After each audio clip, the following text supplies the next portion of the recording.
Alikho lishona lingenazo izalo emukela ke nazi ezihamba phambili namuhla. Kwentwela ezansi ngokubuya kwesidumbu senxusa. Selisinde kaningi lidutshulwe ikhansela le-ANC, kanti i-ANC emkhanyakude ishaya amakhala ngokubumbano. Izindaba ze-1 KZN TV zifundelo Siyabonga wakadumane nabezulu elidume esandlwane siyakhuleka. Umndeni kalowo obelinxusa lakuleli eFrance unathi Mthethwa uthi usezinhlelweni zokuphothula amalungiselelo okuya eFrance ukuze kubuyiswe umzimba wakhe ngokosiko.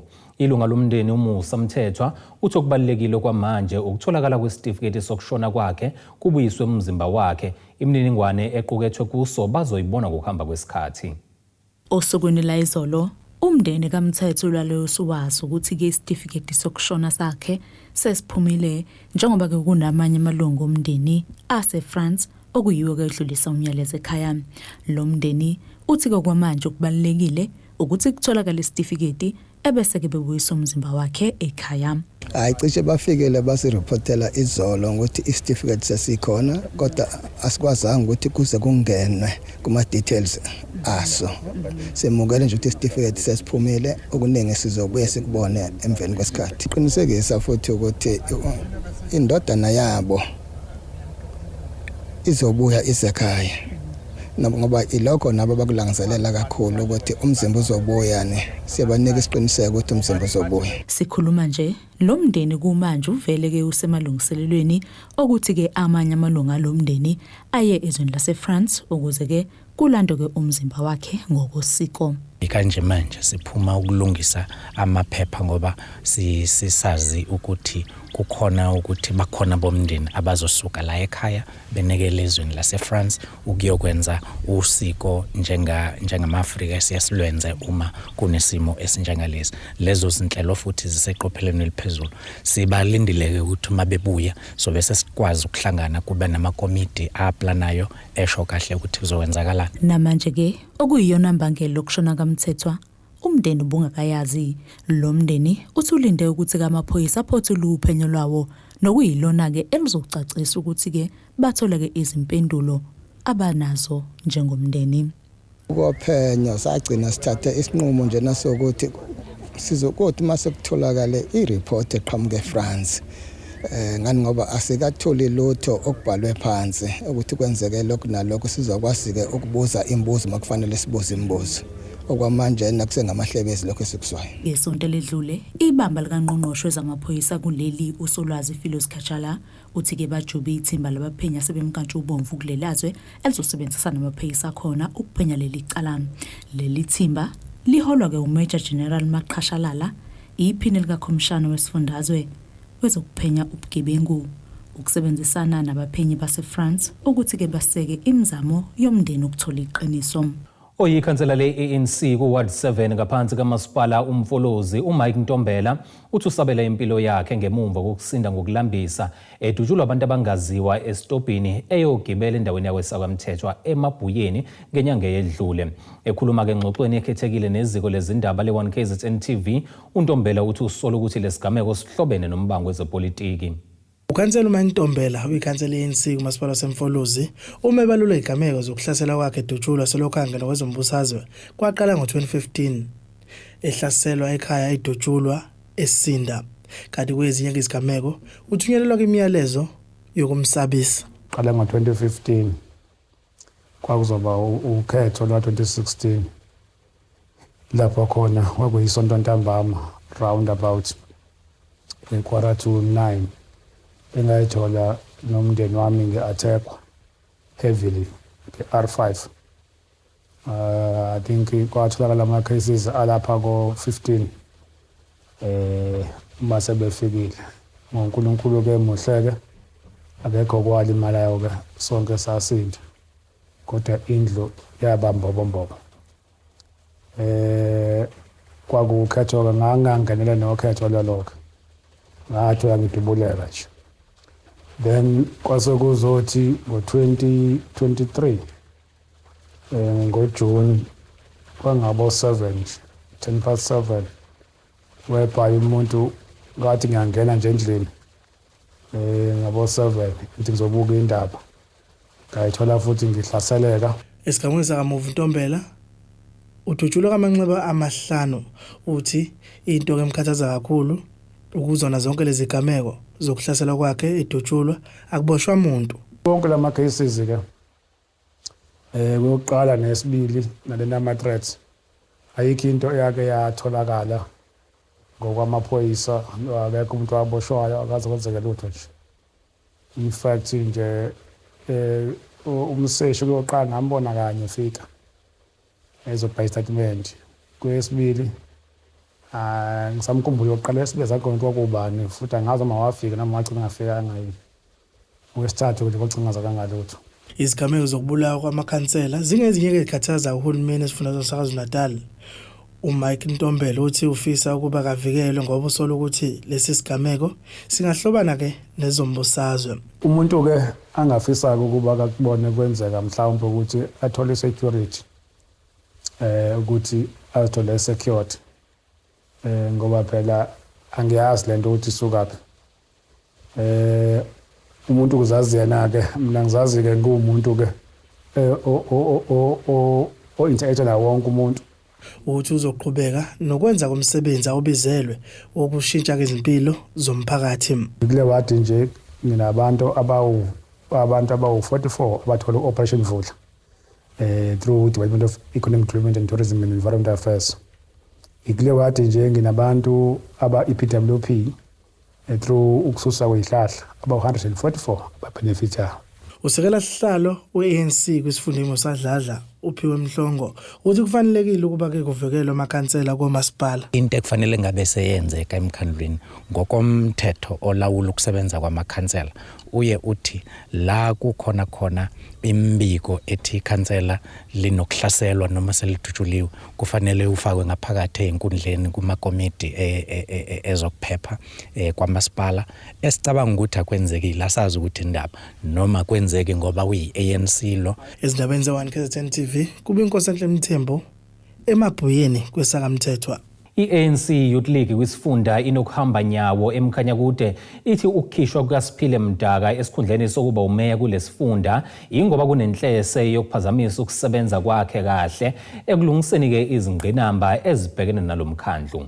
Udaba lombango ongomasipala oMkhanyakude lwaqala emva kokhetho lwango-2021 lohulumeni basekhaya lwaze lwangena nasenkantolo.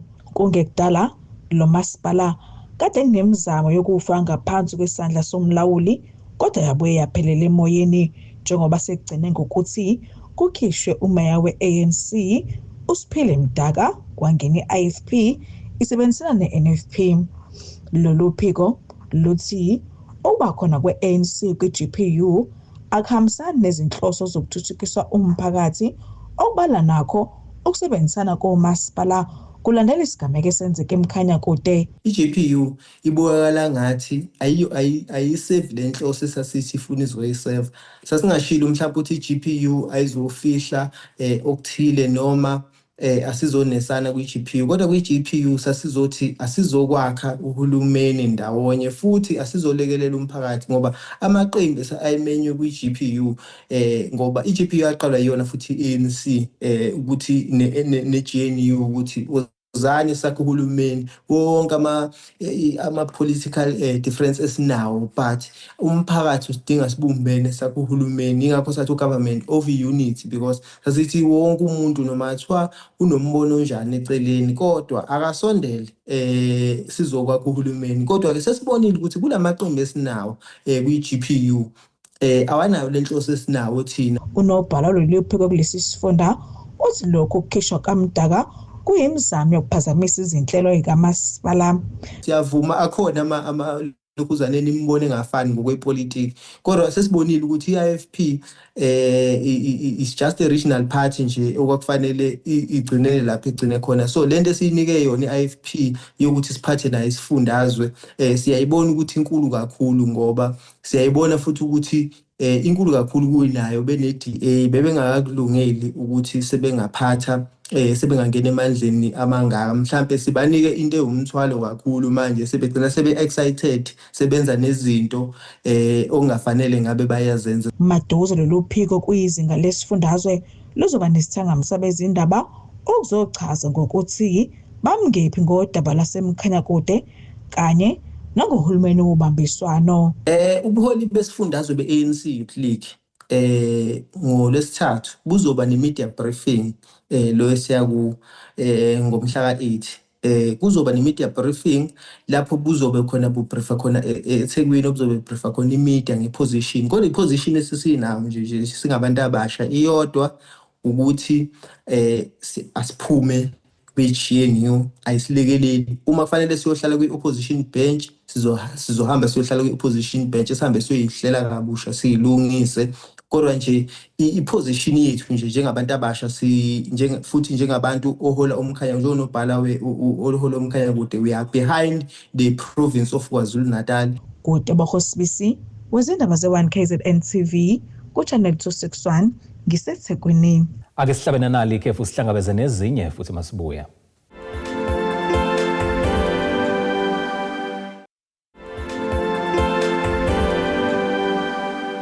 Ake sikubingelele sikwamukele ukuthi usanda kubukela izindaba zethu nazi ihloko esifolo sangazo namhlanje. Kwentwela ezansi ngokubuya kwesidumbu senxusa. Selisinde kaningi lidutshulwe ikhansela le-ANC kanti i-ANC emkhanya kude ishaya amakhala ngobumbano. Njengoba ke kuqhubeka inyanga yezokuthutha umasipala weTheku wethule uhlelo oluzelekelela ngolwazi abagibeli bezithuthi zomphakathi. Kuphuculwa ezokuthutha komphakathi kumasipala eTheku njengoba kwethulwe uhlelo oluzolekelela abagibeli ngolwazi. Kubalulekile ukuthi wazi ukuthi uma ufuna ukugibela ibhasi yakho isazofika noma isizokufika yini. Nokuthi uma ibhasi yakho idelayile wazi ukuthi izofika ngasiphi isikhathi. Kubalulekile lokho ngoba isifuna ukwenza i-transport ingabi nje kuphela ugcina icala lokuthi transport ibe available kodwa ikwazi ukuthi ibenze abantu babe efficient ngendlela nabo abafuna ukwenza ngayo ibusiness be it une-appointment nodokotela noma une-appointment ne-interview kodwa mawazi fanele uthatha ibhasi ngalesikhathi you know ukuthi for sure uzokwazi ukuthi umithe ilokhonjana i-appointment yakho. Ngokunjalo basikhombisela mawuzobhekisisa kahle ukuthi sebekwazi ukumonitor nalo ibhasi ukuthi uma lidelay bakwazi ukubona ukuthi leli bhasi leli from le stop kusuka istop soqala kuzistop sesibili noma sesithathu selidelay ngeminute noma delay ngama seconds. Bakwazi ukuxhumana no driver ukuthi hayibo what is actually happening. Sekwazi nokumonitor ke ingozi on the road nokuthi nje transport yethu must be a reliable service. Kuvele uthi ngalolu hlelo kuzoba lula ukwazisana amaphoyisa lapho kunamarobhothi angasebenzi khona nokugcina ngesekudaleka isiminyaminya kanti lolu hlelo luzophinde lwazise nangenqalazinda yemigwaqo engekho esimeni.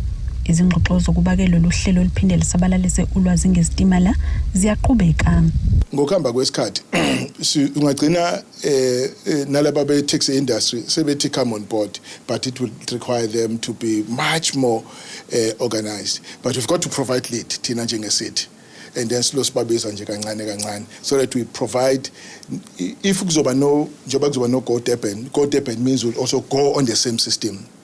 People bakwazi ukuthi bakwazi ukubheka ukuthi i-transport yethu ihamba ngesikhathi kuyisona lokho kubikwa ukuthi ke kuzolekelelana ngokuphepha kwezithuthi kanye nabagibeli ebugebengwini obenzeka ke ngaphakathi kwezithuthi ikakhulukazi ngesikhathi samaholiday. Siyakwazi nokumonitor amabhasi ukuthi nje sesaqale ngalawa ka people move siyakwazi ukubona people move ukuthi ibhasi elukuthi selisukile estopini 1 seliku-stop 2 nokuthi late kangakanani. So siyakwazi ukuyibona yonke leyo nto. Siyakwazi futhi nokubona la matekisi lawa abhala uMoja Cruise abantu bakwababone ngeitika ePurple. So siyakwazi ukuthi singene kwi-system sibone ukuthi likuphi lelo tekisi kwenzakalani kulona ngoba kunama camera on board kulezo imoto. So namhlanje ke into esiyenzile siyakwazi futhi nokubona iteshi zaka Go Durban lezo oyibonayo uma uhamba ngoDumsani Makhaya sinama camera asikhombisa ukuthi kwenzakalani kuzona. So mangabe uGo Durban ukusuhamba sehamba amabhasi ethu ku C3 no C1 na wonke lamanye ama corridors esiwabhekelele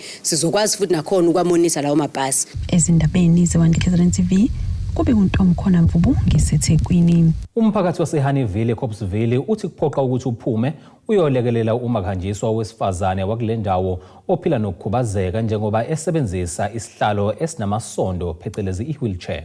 Lo mphakathi ukhala ngesimo esingesihle okuhlala kuso umndeni wakaZuma njengoba bekhele endaweni eyehlelayo futhi engafanelekile ukuthi ingahlala umuntu ophila nokukhubazeka. Indima impilo yowesifazane ohamba nge-wheelchair njengoba nomuzi ahlala kuwo ungekho esimweni esihle futhi usendaweni engakwazi ukungena imoto. Kufika ithimba kuleli khaya ugogo besehanjiswe emtholampilo kepha omakhelwane bathi yibona bahlale belekelela uma kuqulwa ugogo. Ugogo ufike la ezohlala nabantu bakhe esuka endaweni yaseMaqonqo. I-situation akuyona inzima kakhulu. Umuntu oqala washawa istroke manje wavela wahlala phansi wangakwazi nanokuhamba. So impilo yakhe ayiphilayo inzima kakhulu. Laba bathi lona wesifazane usephenduke into yombhede. Kona kunzima ngoba ugogo uhlezelele. Mangifika nami ngizovakasha ngomsuku umbonelele. Umuntu ongakwazi ngiyakaza ngisho nokuphendula iside. Ulela ngeside elilodwa ngoba nosisachaza kahle nama bemkhuphula la ebambamba kabuhlungu ngoba ihultshe ngeke ikwazi ukuhamba la. Bacela sekuphoqa abanje omunye ngezansi abanje omunye ngenhla. Owomphakathi okungena ohlabe ikhwelo uthi banxusa iziphathimandla ukuba zingenelele. Sitheme sifika la ngolesihlanu safica ugogo esesimene singesihle kakhulu elele embhedeni ekhala minyembezi ekhala ngokuthi ade bemambisile abantu abakhe bemambise kohola. So wabuya umzimba wabhlungu kakhulu futhi kwakubanda nanokuthi siyacela ukuthi engathi ngalekeleleka ekwazi ukuthi esuswe la etholele indlu eseduze komgwaqo kuze khona bezokwazi nabantu abakho ukuthi kube lula ukuthi bemthathe bemyise la efisa ukuya khona ngesikhathi kufanele ehambe ngaso ngoba impilo akayiphila la ukuthi ngaso sonke isikhathi mefisa ukuphuma noma kukhona la ufike bemyise khona ufuna ukuthi kubizwe omakhelwane noma ingane zakhe zicela omakhelwane bekwazi ukumbamba ugogo besuke nalapha phansi bemkhuphule bezombeka la phezulu. Okhulumela umnyango wezokuhlaliswa kwabantu KwaZulu-Natal uthi kujutshwe ithimba elizolandelela lolu daba. Ungqongqoshe wezokuthutha nokuhlaliswa kwabantu KwaZulu-Natal uSibonisa Duma ubeka lwazi loludaba kodwa emva kokuthi ezwe nge1 KZN TV kunemizamo eyenziwayo njengoba isejube ihhovisi lakhe kanye nomnyango wezokuhlaliswa kwabantu kuba kuxhunywane nomasipala kuxhunywane ne-ward councillor kucheckwe nomndeni khona kuzotholakala imininingwane nokuthi ke kubhekwe ukuthi ngabe yiphi imizamo engenziwa ngokuphuthuma uqinisekisa ukuthi kusizakala umama nokuthi ke ungqongqoshe uSibonisa Duma ubeka phambili ekuthenini umnyango efanele usheshe uphuthume. Ezindabeni ze1 KZN TV nguAyanda Dube ngiseHoneyville eCopsville. Usekela ngqongqoshe wezesayensi ezobuchwepheshe nokuqamba amasu kuzwelonke uNomalungelo Gina uthi kuyintokozo ukubona abafundi abaphuma ezindaweni zasemakhaya bephasa ngamalengiso kwizifundo zesayensi. UGina usho lokhu ngesikhathi kuqhubeka umcimbi ukhomelisa abafundi abaphuma kwizifundo ezahlukene KwaZulu-Natal njengoba bebenomqhudelwane obizwa ngeScience Olympiad obubanjelwe ke ngaphansi kwesifunda iZululand. Usekela ngqongqoshe wezesayensi kuzwelonke uthi kungumsebenzi wabo njengomnyango ukuba benze isayensi ithandeke kubafundi. Silasi Department ya Science Technology and Innovation kuumsebenzi wethu ke nathi it's our mandate as the department ukuthi sivula kanjani how do we make science attractive more especially kubo bonke abantwana. Yabona sijabule kakhulu ke lawa these are the rural regions of the province. Kujabulisa kakhulu ukuthola these high flyers. Uyabona ukuba bukhona phakathi kuthe mase sikhuluma ingane yathola number 1 kwi province iyayivela emkhanya kude se-UCT yenza the actual sciences njengamanje. Yila ubona khona ukuthi indeed sithi let ama conditions okhula kuwona angadetermine future yakho. These children have broken all the challenges and bathe sizokwazi singene emkhakheni wakasayensi ephambili. Uqhube ngokuthi bazoqhamuka nezindlela zokuba kuvuleka amathuba ezesayensi kanye nobuchwepheshe kubafundi. Silana ke sino STATSA and all the agencies nama agencies esivela kuona ne Department of Science, Technology and Innovation sizothi sisebenzisana kanjani ke nemphakathi yakithi, sisebenzisana kanjani nezikole, sisebenzisana kanjani nabafundi, and what are the possibilities that are there for umntwana okhethe izifundo zakasayensi ukuze aqhubeke ngempela simbone engena abe i-strategist, abe i-expert, abe i-scientist yangempela akwazi ukuthi angene kule mkhakha. Esitheme esikhula kusukela kudala kwakuyimkhakha leyo maths yo science abantu abamnyama babengabaningi kubona. Omunye wabaluleki bezesayensi emkhanya kude uchaze kabanzi ngalomqhudelwano. Le program isiza ekuthenini sithola abantwana okuyibona sibabona ukuthi abakhaliphile ngokungaphezulu kunabanye sibese siyabahlanganisa ndawonye sibasethela ama question papers kuma levels ahlukahlukene until i-inter-district level. Ama levels maningi kuba u-cluster level, kuba u-CMC level, district level, ebese kuhlangana ama-district onke ke njengoba kwenzeka namhlanje. Ayabasiza ukuthi bebe more focused, kubenza ukuthi futhi mhla sebeyobhala examination ukuthi sebe exposed ukubona kwenzakalani kwabanye abantwana nakwamanye ama-districts. Khona manjalo omunye wabafundi uveza ukuba lokhu kuyabalekelela ukube bebone lapha abasala khona. So this program iyasiza kakhulu ekutheni sizibone ukuthi sikuphi ngokwe level as ngoba sasesobhala ama exam, and ukuhamba from round 1 up to this stage uyabona ukuthi actually when mhlambe esikoleni sakho when you see ubona wena umuntu ophezulu noma oy top achiever, uyabona ukuthi mase uhlangene nabanye uyabona ukuthi actually nawe uyabo usasele kancane ngemuva, you need to still push and encouragement to move forward kakhulu isikhathi siningi. Kubi kuthobeka dladla ezindabeni ze1 KZN TV ngise Fryhead.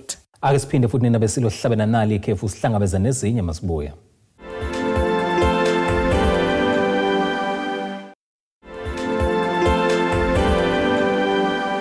Ake siphinde sikubingelele sikwamukele ukuthi ke usanda kubukela izindaba zethu nazi ihloko esifolosa ngazo namhlanje. Kwentwela ezansi ngokubuya kwesidumbu senxusa. Selisinde kaningi lidutshulwe ikhansela le-ANC, kanti i-ANC emkhanya kude ishaya amakhala ngobumbano. Kuleli qophela ke singene sijule engosini yezomnotho. Irandi lakuleli li-17.25 uma liqhathaniswa nedola laseMelika libe u-23.19 uma liqhathaniswa nopondo laseBrithani liphinde libe u-20.21 uma liqhathaniswa ne-euro lase-Europe. Igolide ke lona lingu-$3,927.39 i-ounce, kuthwele ngahluziwe ube u-$64.53 umphongolo. Ake sikubhekele ngosini yezemidlalo. Usihlalo we-Richards Bay FC uJomo Biyela ubonge ukwesekwa abalandeli abaphume ngobuningi ngesikhathi iqembu lakhe libhaxabula iChippa United ngamagoli amane kwelilodwa kumqhudelwano we-Carling Knockout Cup enkundleni uMhlathuze Sport Complex. Ubele ekhuluma nabezindaba uveza ukuthi bafuna ukwenza isiqiniseko sokuthi abahlula kule nkundla. Iqembu iRichards Bay FC lidlulele kumzuliswano olandelayo womqhudelwano we-Carling Knockout Cup emva kokubaxabula kabuhlungu iChippa United ngamagoli amane kwelilodwa. Usihlalo waleli qembu uSifiso Jomo Biyela ubonga abalandeli ngokubeseka emidlalweni yabo yasekhaya njengoba bebedlalela ekhaya enkundleni uMhlathuze Sports Complex. Sule ekhaya asikaze size sihlulwe, so sijabule kakhulu, sibonga kakhulu abalandeli. Ngicabanga ukuthi bona basilekelela kakhulu kusiphusha ukuthi sikwazi ukuthi escore amagoli awu4 for the first time. To be honest, this season scored more than 2 goals. So we're really happy about the performance yabadlali, and I think our supporters at Obangishilo they deserve this kind of happiness, and we're looking forward to our next game on the 17th of October. Umdlalo velele kube uNox Mthizwa ohambe nesamba semali engangu-100,000 wamarandi kanti ushaya amagoli amabili kumdlalo wakhe oqala edluphe imbala ye-Richards Bay FC. I think it's my first game at Richards Bay today. I think performance was good, although like I didn't manage to finish 90 minutes, but I think I will work hard again and keep on scoring and keep on helping the team to win more games. think like you can expect more goals because like I'm grateful to this team. They give me an opportunity, so I think I must help and keep on working hard and try and score many goals and help the team to achieve what we want to achieve this season. Abaqeqeshi balamaqembu baphawulile emva kwalomdlalo obunenqwaba yamagoli. Thank the supporters for coming out in the numbers here and supporting the team. After our last defeat against Sundowns, we were very, very down. We were demoralized as a group. We managed to regalvanize the squad, put them in the right spirits coming to play in front of our home supporters and give them the victory. The victory must go out for them today. In addition to them, I'm very disappointed. I'm very sorry for all the Chile Boys fans, for the family of Chippa United. And yes, it's we cannot accept such a performance on the pitch because in the first half, like I said, we did terrible mistakes that we did in the past. We corrected it. You saw the last games that we corrected it. It was going better. Now today is a restart again, the same thing, the same mistakes. We cannot accept. I cannot accept this kind of things. I-Natal Rich Boys iqhathwe ne-Durban City kwama-quarter final, kanti i-Durban City nayo ipaxabule kabuhlungu iPolokwane City ngamagoli 4-1. Umdlalo olandelayo we-Natal Rich Boys ezodlala eMhlathuze Sport Complex izobhekana ne-Orbit College kokwe-Betway Premiership. Ezindabeni 1 KZN TV bekuThabani Maphumulo eRichards Bay. Ake sikubhekelena nasi isimo sezulu esingalindeleka.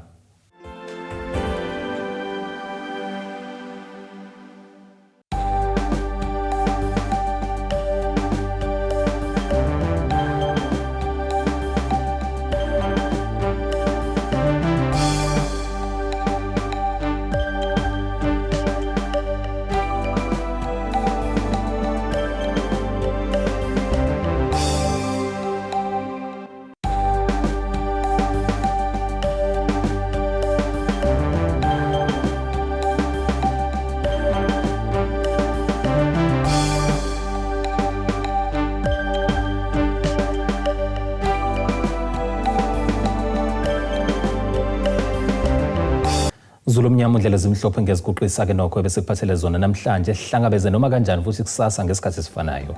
Abethuli bethu bezindaba baxhaswe iTulis Bayview Bridal.